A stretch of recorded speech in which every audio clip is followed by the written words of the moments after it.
Now let's transition to one of the major players within the purchasing card program, which is the coordinator, him or herself. First and foremost, though, the agency head, which many of you in here are that individual, you actually serve as or designate an individual to serve as the CFO, who shall be responsible for establishing those internal controls that I talked about earlier, over the spending unit's financial operations, and be accountable for the executive oversight and maintenance of the appropriate accounting internal control procedures for the program. It is important that you understand, if you are that agency head, that you truly are the person that is responsible for the program. And so therefore, we would ask of you to be extremely knowledgeable, which is the great thing about our time here this morning, is that you are now becoming maybe more knowledgeable than in past or in previous times, where you maybe knew a little bit about the purchasing card program, but not to the degree or the detail that you will today. So this is of great benefit to you. And just know that you do have the option to either serve as, or you can designate an individual to serve as the CFO. And this, who is of course charged with the most greatest responsibility, if you will, which is the designation of how many coordinators do we need to have in our agency. And depending on your internal controls, depending on how you want to operate the purchasing card program internally, would kind of determine how many coordinators you need to have. Now, we internally kind of talk about a primary coordinator or a sub-coordinator.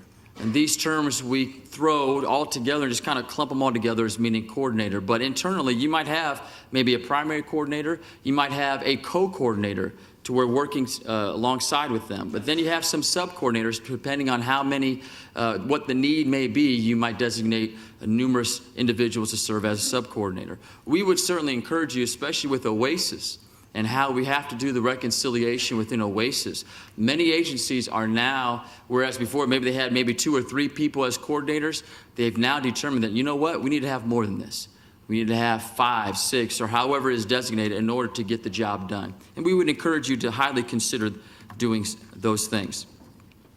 A coordinator, him or herself, shall hold a position of knowledge and experience of the responsibilities delegated to them. They just cannot just hold the position and not do anything. This is a coordinator is the one that has to get their hands and feet dirty, and they need to be very knowledgeable of what's going on. And what's important, though, is that we do have some individuals that, if you will, wear both hats as a cardholder and a coordinator.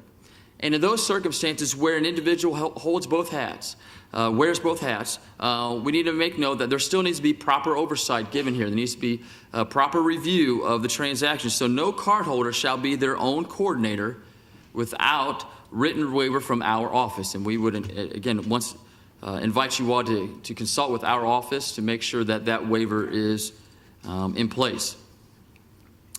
Some of the responsibilities that a coordinator is responsible for that I'd like to highlight, and these are certainly just a few of them and not limited to them. The very first, of course, is to verify the potential cardholder's eligibility, and what that looks like we'll discuss in the cardholder section here momentarily.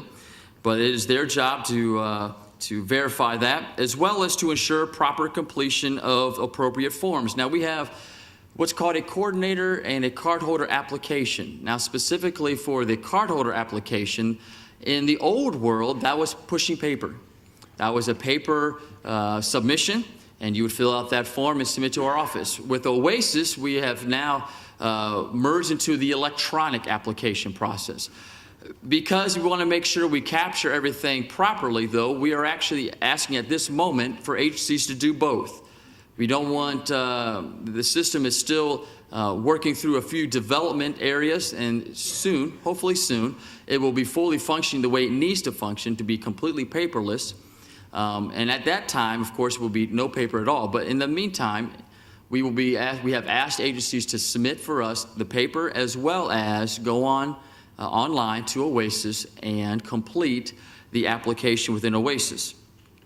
This is also to be done through what is called maintenance forms. And so you have an established cardholder, you need to change a limit, or you need to change something specific to that cardholder's account. You would fill out what's called a maintenance form, which is done, again, through OASIS electronically, as well as through the paper form at this moment in time. The coordinator also needs to determine the limits. Now, by limits, we mean credit limits, single transaction limits, how many transactions can a cardholder perform in a given month or daily. Whatever limits you want to assess to a cardholder and establish for that cardholder, the coordinator is the one that's responsible for this. And of course, this is an internal decision. Some of your cardholders may be a cardholder that always does the high dollar transactions. Maybe some do a lower dollar transaction. But whatever the circumstances are, there are limits established for each and every card. Now, the nice thing about those is that you can raise and lower those limits as necessary.